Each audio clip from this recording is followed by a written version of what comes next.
You're listening to the Adventure Sports Podcast. We talk with adventurers from around the globe to give you the inspiration you need to get started in the outdoors or keep moving if you're already there. Hey friends, welcome to the Adventure Sports Podcast again today. Our guest is Rémi Camus. And my French is horrible, but I think I got close. It's perfect. He's a French explorer who has done such amazing, massive projects. And here are just some of them. He crossed Australia on foot, self-supported. That's not easy to do, 5,400 kilometers. He descended the Mekong River, and that was 4,400 kilometers. And he did that on a riverboard? Yep, riverboard, yeah. And then he swam all the coastline of France, and it was, I cannot speak the French, but it's called the Tour de France à la nage. Yep, perfect. He also was on a television program, Wild, and he won that contest, which is really, really fun. He also swam 180 kilometers open water from Corsica to Monaco, and he did that self-supported, which we're going to have to talk about because that cannot be easy to do. Not at all. His most recent adventure was going from a glacier in Switzerland all the way down to the Mediterranean on the Rhone River, and he did that with a pack raft. But he does these things to raise awareness about environmental concerns, and we're going to dive into some of that today as well. But wow, Rémi, what a resume. That's impressive. Welcome to the program. It's good. It's short, but it's good. It's that. These are not short expeditions, but I think it's an amazing thing that you're doing here. Let's start with a little backstory. I mean, right now you said you're north of Lyon in France. Is that where you grew up or where you live? Or? Not at all. I've been living right in the middle of France, on the countryside, a small town.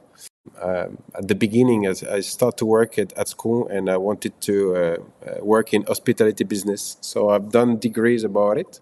And when I turned 19, 20, I started to travel around the world, working in hospitality business, restaurant. I was just traveling, and I did that for 8 years. And I ended up in one Michelin star close to Geneva in Switzerland. And that was just most of it. I was just working in restaurant and traveling at the same time. And I always had this kind of thing, living on the countryside. For me, I felt like safe sleeping in the forest when I was a kid than going in the town center because it was too crowded, too many people, cars just going crazy. And I was like, I'm safe in the forest to make a little fire. And I grew up like this, but I've been catch up by life. I had to make money, so I work in restaurant business. And I did that for 8 years. And in 2010, my mom just invited me for holidays, and we went to Brittany. And there were a huge garage sale in one little town. It was fun because I said to her, You made me just cross the whole France, 700 kilometers, just for a garage sale. And she was like, yeah, but it would be a good one. And I was like, oh, yeah, for sure. And I hate that so much. Oh, well. So I went with her, and I left my mom. She was just trying to bargain a few stuff, try to get a nice thing to bring it back home. And me, I went to the bar to check if the beer in Brittany was better than in England when I was traveling there. And after a couple of pints of beer, I was like, okay, let's find my mom. So I walk around and I bumped into a lady, and she was selling all of the books that she had at home. And I was just checking, but I was not looking for something in particular, just checking. And I look at one book, and it was a French guy who ran across America. He started in Alaska, and he ran all the way to Ushuaia, 24,000 kilometers in 1 year and a half. 24,000 kilometers with just a backpack, and that's all. And I was like, well, if this guy did that, well, I can do the same. So I went back to see my mom. We just came back home. And after the dinner, I said to her, well, I'm going to bed. And she was like, okay. And I didn't sleep. I read the whole book the whole night long. And the morning, I just went down. She was just drinking coffee and with her messy hair, a nice dress, because she just woke up and she was like this. And I was like, hey, Mom. I was like, did you sleep well? And yes, didn't sleep yet. I just read the book whole night long. And it's so interesting. This guy ran across America the whole way down from the north to the south. She was like, wow. And I said to her, I got an idea. I'm going to run across the country as well. And she said, nice, but first finish your coffee and we will see. And I was like, okay. And I had that in my mind. And obviously, I went back to the restaurant business where I was working close to Geneva, and kept that in my mind. And it took me 8 months to set up my project, to get ready, because I was a waiter. I was not a runner, so I had to just move a bit faster than just walking around. I had to run because my project was to run across the country. So I had to learn how to run, which was extremely difficult, but I had to work at the same time. So I was running 20 kilometers the morning, working during the lunch shift. Then I was going to the gym to get fit because I had to pull this little cart of 40 kilo with all my gears and stuff. Then I was doing the night shift, and then I was going to run again at night, 20 kilometers, so I could just get home and go to sleep every day. Good grief. I got to ask about that because you must have been strong to start with. Doing that kind of distance is, I visited with another runner who said, train, don't strain. And doing that kind of distance consistently like that sounds like a strain to me. Did you have any injuries, or how long did it take you to say, no, I can do this? I was really lucky because I didn't have a personal trainer at this time. So I trained by myself, and doing 2 times 20 kilometers every day to get ready for this run was probably not the best idea, but I had no idea. So I did it like this. And I was so lucky because nothing happened. I was 26 years old, so I was in a good shape. Well, not to say that I'm not in a good shape right now, but I was in a good shape when I was 26. And nothing happened. And I start my journey in Australia to run across the country. I was confident, and I got like few injured when I was in Australia, but nothing really, really bad.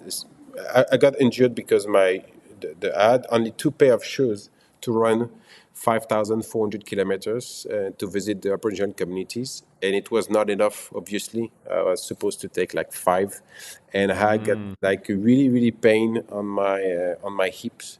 That was terrible, and I had to change just my pair of shoes, and it was fine.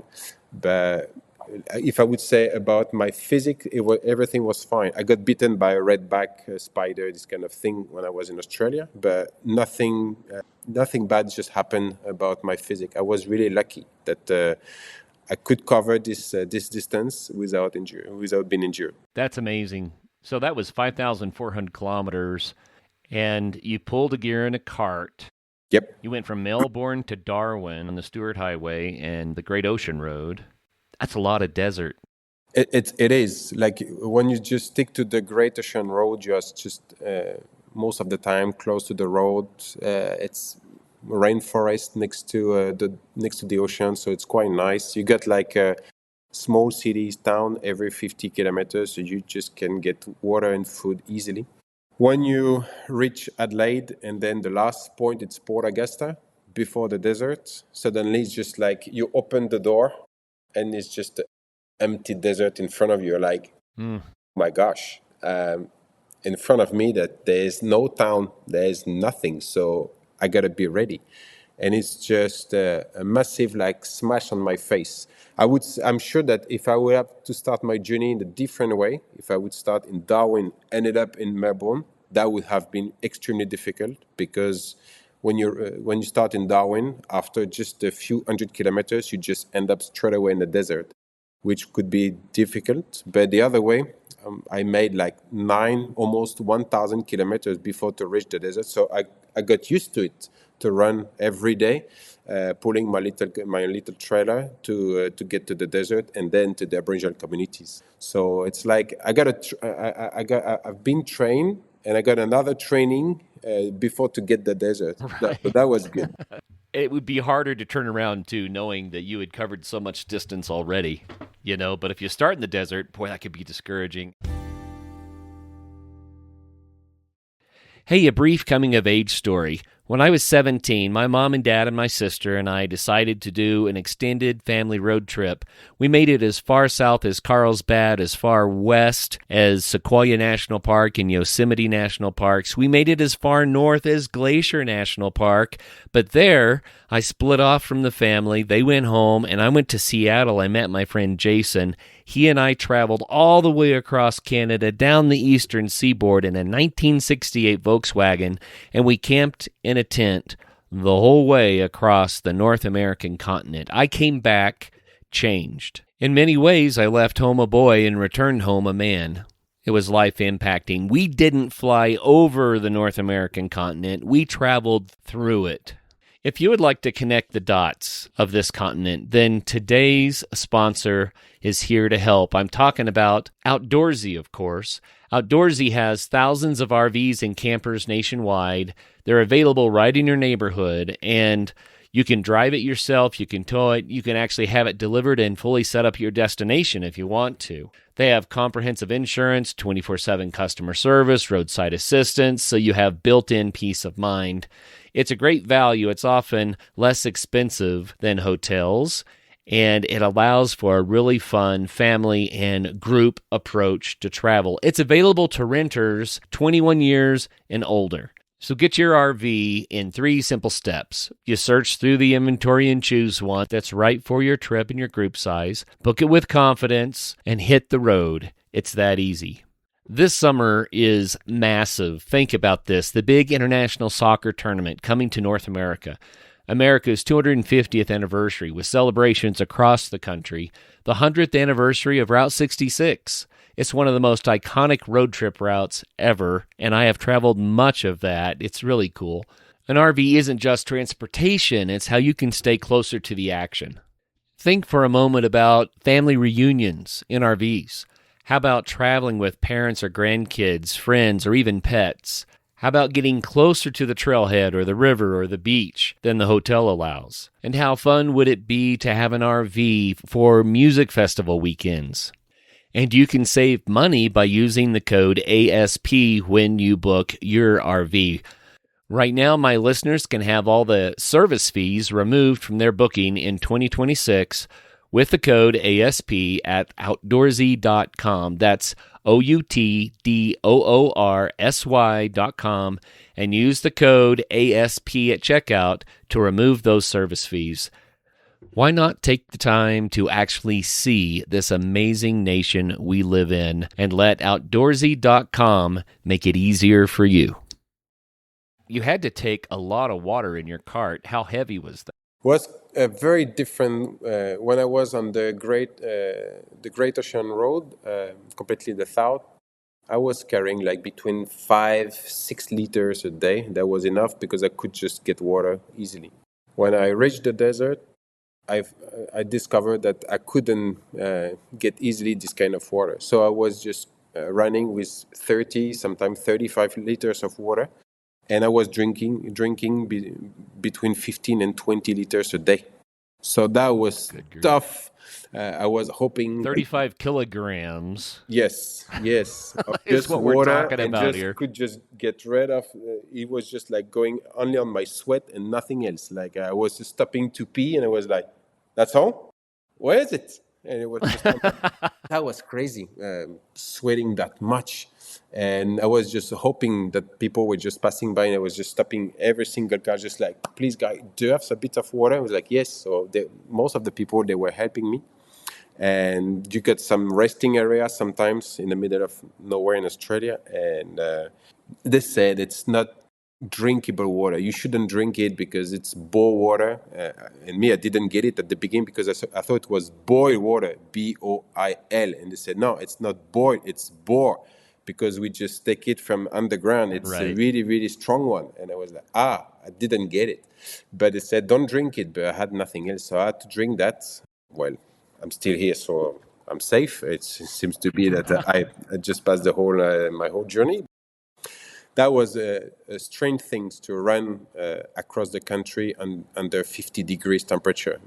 People, they were driving their car with the aircon and everything, passing by, driving 200-300 meters, slowing down, making a U-turn, just making another U-turn, stopping next to me, just like, I was driving and I just passed you and we got aircon and it's hot and we are complaining because we are driving in the car with the aircon and it's still hot. And then I'm just passing a guy running in the middle of nowhere in Australia. And I was just like talking to my wife, did we see someone running? And she was like, yeah, I think so. I was like, wait a minute. We need to make a U-turn. To make a U-turn, just to confirm that, yes, there was someone running in the middle of nowhere in Australia, just asking, are you fine? And I was just like, yes, I was. Obviously, I'm fine. And I was talking to them, making this kind of step all the time. They were like, why do you just all the time step like this? Because I was like, because if I stop, the temperature is too hot on the road and that just melt my shoes. So I have to just move all the time because it's too hot. And it was like, Oh, and wow. they were looking at me like, okay, do you need anything? I was just like, water. I was like, okay, have a safe trip. I was like, thank you. That's remarkable. But it was I fun. just can't even imagine it. I'm blown away by that. To be your first big challenge as well. Did you at some point wonder if you bit off too much? Me, no. My mom, yes. And that's the Yeah. things extremely important. I'm a survival instructor. And I explain all the time to the people that come to my survival camp. I said to them, if you decide to go on adventure, you have to know that people, they leave you to go on adventure. And you have to respect them. It's really important. And communication is just a basic things that you need to have all the time. But when I was 26, I didn't really care about it. For me, I was just like, yeah, well, I'm fine, and that's all. And sometimes I was just like, maybe I, but you think about it after. It was like, maybe I went too far. Because when I decided to do this adventure, my mom, she said, you can go on this adventure, but the only thing I want you to have, it's a satellite phone. Now we're in 2026, just with your iPhone or whatever, smartphone, you can just have a device and you can just reach the satellite easily. But in 2011, you had to have a special satellite phone to just make this kind of call. And I was like, but mommy, do you know how much it costs? The price of just the connection just to call you, it's really expensive. She was like, I don't care. If you don't have that, you don't go. I was like, okay. So I had to find sponsors to help me, and I got a satellite phone. And when I was in the middle of the desert running, my mom, she was like, I'm going to call you every 3 days. I was like, wow, you're going to bother me all the time? So I want to know if everything is fine. Okay. So I was running in the desert, and it's really fun because you got your phone just like on with the antenna, and suddenly when you're running, you're like, do do do do do do. You're just someone calling you in the middle of nowhere. It's really funny. And I was picking up the phone. I was like, hi. And my mom was like, it's me. I was like, yeah, I know it's you. Nobody's calling me. No one else could call. It's you. And I was talking to my mom, and she was like, where are you? I'm like, I'm in the desert. Okay. How it is? How do you feel? I was like, I feel well. I'm okay. I have a bit of pain or whatever. How it looks like? I was like, it's very sandy. We got like a dead animal somewhere because it smelled really bad, and you got some bushes, and that's all. She was like, okay. And I was just hanging because it was costing a lot of money. And my mom was like, okay. And after 3 days, she called me again. She was like, where are you? I'm like, I'm in the desert. I'm like, oh, where are you? I'm like, well, it's very sandy and there's a dead animal somewhere. And because it smelled not good and bushes. And I was like, oh, you didn't move. You're still in the same place. And I was like, come on. It's just Australia, 4,000 kilometers from south to north if you just run in the straight line. So, well, I'm not running that fast. And everything's just like, it's just a desert. So it was really funny to just consider that I was probably supposed to give her more details because the human brain is really good to just think about too much, and that's Right. why I think I went a bit too far on this journey regarding my sibling, my family, the people that really care about me, and that's really really important. That if you go on adventure, please consider the one that you stay at home. It's really important. Yeah, that is important and well said. And I obviously, yes, I wouldn't say I went too far, but when you do an adventure, you have to first prepare your adventure, and it could take like a couple of months or a year, whatever. Then you leave your adventure, and then you have to just explain what you've done. Like this is what we are doing right now. And the thing I was ready, but there was one thing I was not sure. It's if I could get water all the time in the middle of Australia. And obviously, I didn't have water all the time. And I had to drink my urine not to die in the middle of nowhere after 4 days without drinking water. And that's the tricky things that just got to my mind. And I was like, wow, if I had to drink this yellow, orange, brown, disgusting smell. It's like a strong beer, but too warm and disgusting. And I was like, it's awful, but I had to drink it to make sure that I wasn't going to die in Australia. And I said, well, if that happened to me, probably people around the world, they have to fight to get access to water. And this is how I decide just to carry on all my journey after all my adventure about water, to raise awareness and try to find solution for this kind of people. Water is the lifeblood of the planet. Yes. I knew it when I was 20. I discovered that when I was 26, and I'm more into it right now. And I can see that it's a tricky things around the world, around different countries. That some of them they try to get all the water for them. When you just look what happened in Asia or in Latin America, in Africa, it's really, really difficult. And you can see that the pressure some companies or government are making on people just with a single thing that is called water, which is supposed to be for everyone like this, and it's not. I've heard so many stories about water, and we could spend the rest of our time just talking about water, you know. But I mean, there are issues in places. For instance, just this is a general anecdote, but you know, someone decides to plant a vineyard and they use up all the water in the river, and then the river is supposed to flow over an international boundary, and it is the lifeblood of the people downstream. But there's no water because it was used for a vineyard upstream that someone came in and planted. That's true. These sorts of issues happen around the world. You have droughts, you know, you have people that are drinking water that is very, very unhealthy, causing cholera and dysentery and all sorts of diseases. You also have people that might spend hours every day just retrieving water from a muddy stream because they have to walk for miles and carry it back again. And man, we sure take water for granted in the West. That's true. We really, really do. That's true. And I am a huge proponent if people want to get involved in helping communities have reliable, clean water. It's one of the best ways to help people around the globe. What have you done, Rémi, in that endeavor? How do you build awareness for people about water challenges?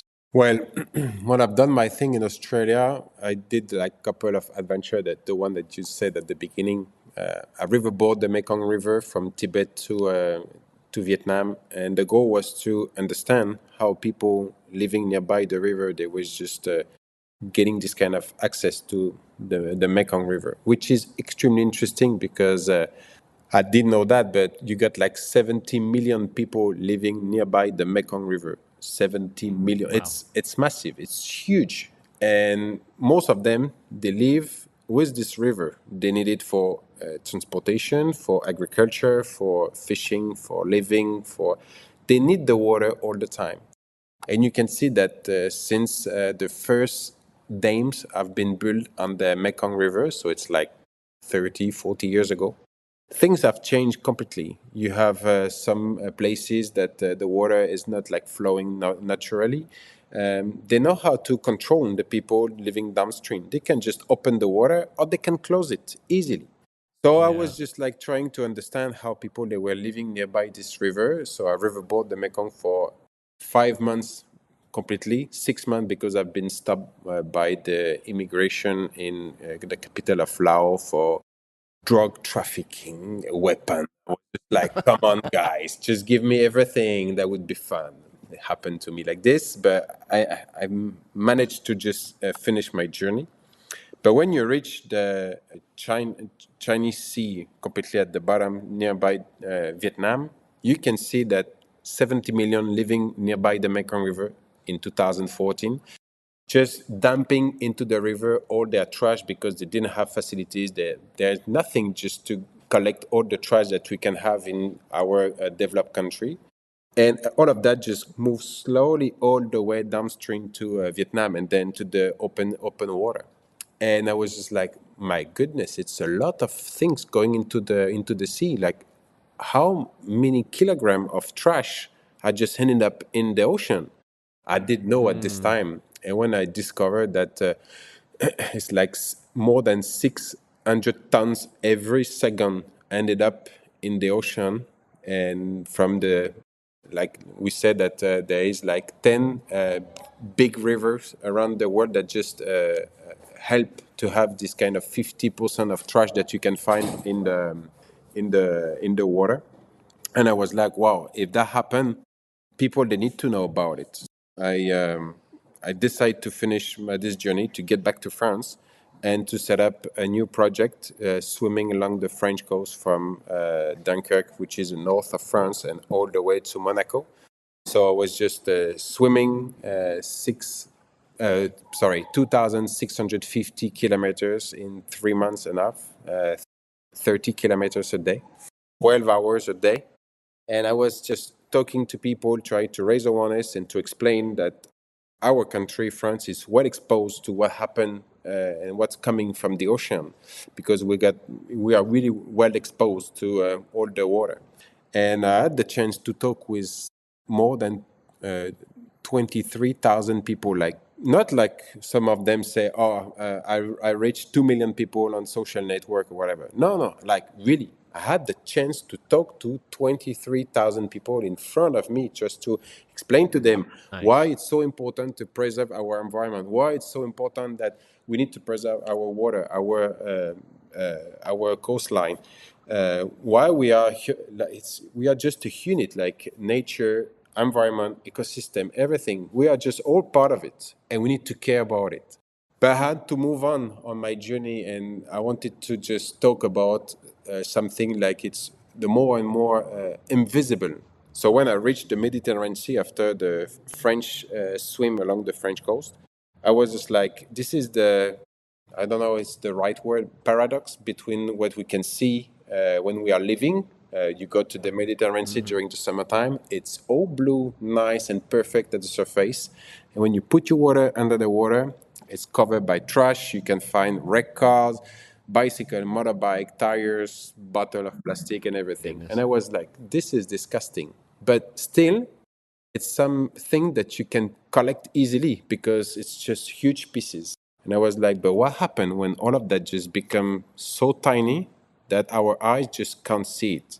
So in 2023, when I decided to swim from Corsica to Monaco, we start to work with the labs, because I was like, raising awareness about this kind of thing, it's good until you can't see it. If you can see the trash just having on the beach or in the water, you can just like point to that, and the media, they can come and they cover it, because you can say, look, it's just right here. But when you can't see it, the media, they just see the blue water and just like, well, it's clear and blue, and like, yeah, but it's polluted. But you can't say it because you don't have the evidence that it's highly polluted. So I had to work with the labs. And this is how we just start to move on with labs and to turn just a simple sport adventure to a scientific sport adventure. There's something about doing big athletic feats like this. People notice, and people want to write news articles, or they want to interview you. They want to find out more information. Why are you doing it? All that kind of stuff. But it creates a platform where you can use that to build awareness. And that's really cool. Has that become the primary motivator? Do you do the adventure because you love the adventure and you can help the environment? Or has it kind of become a matter of, I want to help the environment, so I'm going to keep doing the adventure? It's really tricky question because I love adventure and I love to put myself in the situation that to say I'm in trouble, and I love it. And I love this kind of situation. But my adventure is not just to say I'm going to break the world record of climbing this mountain this fastest or whatever. I really don't care about it. But I was like, I can use the adventure that I'm trying to make happen with a purpose, with something really important for me. And I decide to Yes. turn everything into for the safe drinking water, to attract people about it, to raise awareness about water. So it's always the goal. It's about water, and I use the adventure and the media covering and everything to just point at this problem, to say, look, guys, this is what happened right here, and we need to highlight this problem. And now that we are working with the lab since like 4 years, it's just like make our adventure even better, because now we just bring back some information with like proper numbers to say this is what we found in this river, in this ocean, because we got record about it, and that's really important. So what did you find? What were some of the results? Well, we work on the adventure in September 2025, just using a canoe from the glacier to the Mediterranean Sea, and we did 55 places to collect samples about PFAS, which is a molecular that we use in a lot of different technology. You can find that in paints and cars, all the clothes. You can really find it in a lot of places. In 2023, some of them did just turn to be close to cancer. So that's why we decided to just make a huge mapping about this 4 letters PFAS, and everything have been done. We just send all the result to another labs, and now we're just waiting for the result to be published, and hopefully that would just help politician, whatever, to just move on and try to stop some of this molecular, because obviously it just affects our ecosystem, and if it's our ecosystem, at the end, it's for us as well. So it's really interesting to work on this kind of thing. And last time I did there were a big show in Paris, in our capital, and I took the jug of water, and there were the glass, and I filled it up, and I was like, you see, this water is clear and perfect, but imagine this one is full of pollutant inside. And I took the other glass with another jug of water, and I filled it up, and this one is just clear, and there is no single pollutant inside. But if you took the two glasses in front of you, with your eyes, with your naked eyes, you can see if this one is polluted or not. And that's really important, that people, Right. they need to understand that it's not because you can see it that it's not polluted. Well, when it comes to microplastics and these forever chemicals, the PFAS, we don't see them, but they're there. And if you test for them, then you find out they're there. You know, the Food and Drug Administration in the United States sets what they consider to be safe limits for exposure to different chemicals and things like that. And some of the PFAS chemicals, the limit is not like 1 part per thousand or 1 part per million or 1 part per billion. Some of these chemicals that are in the water everywhere, the safe limit is none, no parts, but the chemicals are there. And a lot of the PFAS chemicals actually come from outdoor A gear. lot. Ski resorts, A lot. they use it as well in It's the clothing. firemen, like the foam that they use to Firefighters. what they say, airport as well. You can find it in all the chemical using for the agriculture as well. We use that since 1938, and it used to be for me, I call it this. It's a magical molecular. It's really interesting, but he had this dark side on the opposite. So we need to really explain to people how it works, what it is, and like I say, it's not because you don't see it that it's not polluted. And that's really difficult to explain to people when you just give them a glass of water, which is perfectly clear, to say, don't drink it. And they say, why? It's clear. Yes, but I've done some tests and it's really is not good. And this is what happened, like in the south of Lyon. Most of the people, they were just living in Lyon, and they were like, we want to get rid of this town and want to go on the countryside, because you want to get rid of some pollution, like the noise, because you can feel it. It's noisy. You got like many cars. Just Yeah, I don't yeah. want that anymore. The smell, because you get like all the gasoline and everything. So you're like, I don't want that anymore. So they decide to move on the countryside, and to buy a small house with a small garden. You got trees, you got like all the birds, and everything is just growing. You're like, it's green, it's perfect. Well, it looks nice, and obviously with your eyes, you're like, yes, it looks beautiful. And recently, like a couple of years ago, they collect some samples in the earth, and they were like, please don't eat things coming from the ground, fruit, veggie. If you have eggs, you don't eat that. Rabbits, nothing. You don't eat that at all. And then suddenly people are like, you break something into their mind to say, well, I was living in the city and I wanted to get rid of that to be in the countryside because I could feel much better.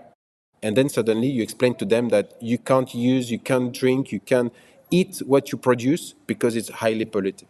And it's like, well, it's better to live in the middle of the city and to eat fast food and drink whatever, and you could feel healthier to be in the middle of the city than to be on the countryside. And that's really difficult because people, they don't understand because you don't see it. Right. Wow, that's really disturbing. What can we do? Well, there's plenty of things. First, to raise awareness, to explain to people how it works, why it's so important to get information. Like when you buy clothes, you have no idea. It's written 100% cotton, and that's all. But they don't say how where it's produced, the color that they are using, where it's made. We have no idea. So we need to have more traceability about the product. That's really important. So people, I don't know how you say in English, like in French, is like stop to be just a consumer. You should start to be an eco-consumer because you have the right and the choice to buy things. Nobody just put your knife under the neck to say, well, buy this kind of thing. So we need to just inform people how it works, where you can find good products, healthy product for the future. If it's not for you, think about your kids, think about what's coming after. That's really important. So this is what we are trying to do. And beside that, we try to explain that it's not like we're in the tunnel and the end of the tunnel is just dark and there's nothing. We want to show them that, yes, the future is going to be tough, but we got solution. And we got solution to get better water. When you just open the tap water, you can use a filter. There's plenty of things. Obviously, it won't change the world, but if you can just think about it, to just offer to your whole family a good quality water, that's really important. I was just like to people, you don't mind to spend 2,000 euro to buy a new iPhone, but you care about this same amount of money to buy a filter for your own health and your kids. So think well, because it's really important, because drinking water highly polluted won't kill you today. But if you drink the same water every day, in 20 years, you might get something really bad coming. That's extremely important for people. They need to understand that. Yeah, I think you've made a lot of really good points there, including it's the things we don't see that might be the most dangerous. So we have to build awareness. And I think when you run to an outdoor store and you're going to buy a new tent or you're going to buy a new jacket or whatever it is, there are lots of things you don't see. So we can educate ourselves. We can learn how these things are produced and what the side effects are. I had to buy some new rain pants for my climb up Kilimanjaro in January, and I was really, really pleased because I went to an outdoor store, and Black Diamond made a pair of rain pants, and right there on the tag it said PFAS free, no PFAS. And I thought, okay, the industry's waking up. Who knows what else they put in those pants? I have no idea Right? about the regulation. And that's something I need to Because I have learn no more idea about. how it's the regulation in US. But here, for example, you say PFAS free, but you need to understand that it's not only one thing. PFAS, it's a huge family of like more Right. than 15,000 different type of molecular. So you can just change Yeah. one thing, and this one is good because the law just doesn't say anything about this one. Like the PFOS, which is one which is banned in France, you just change one thing, and then you can say PFAS free because look, regarding the law, we are fine. So it's very tricky. That's why I say we need to. You are right. We need to educate people, and you need to get right information. And that's why it's important. But I understand sometimes people, they feel like, well, I'm in the front, have a huge ocean, and I just got so many information. How do you want me to deal with all of that? So I know that sometimes it's really difficult, but if they care about their health and for their kids as well, they need to just dig to get the right information and to feel that if I'm buying that, it's because I know it's perfect and I trust this company because they do the right things for my health and for the planet, and that's important. Yeah, I think each of us can do better. It's impossible sometimes to do everything. That's true. You can't. But we can all do better by building awareness and making some decisions and sharing what we know with others. Just saying, okay, let's move in a better way. And over time, maybe that will add up. That's true. To make a difference. So, wow. Well, it's been wonderful to visit with you. I would like to be able to have a show where we only talk about your swimming. If you want to, we can reschedule at this moment. For sure, Kurt. It's fine. We can talk about it for sure. Well, I think we need to. It was delightful, though, to hear kind of the overview of your adventures and your concerns about water and the environment. And I want to both congratulate you and applaud you for what you're doing. Thanks a lot. I love it. And I'm thankful for your time. And let's have you back on. Fair, yeah. For me. Let's have you back on so we can dive into the details on how you actually pulled this kind of stuff off. I mean, just the idea, we talked about running across Australia. There are so many details that make that a successful venture. And we didn't even get to get into those except for water a little bit. So we'll have you back on. We'll learn more. And I'm just going to say for everyone out there, wow, we can all do what we can. It may not be that you're going to run across Australia or swim across the Mediterranean, but you can build your own awareness and you can share that information with others. And whatever you do, make sure that you get out there and have some fun. Thanks, Kurt. Thanks a lot.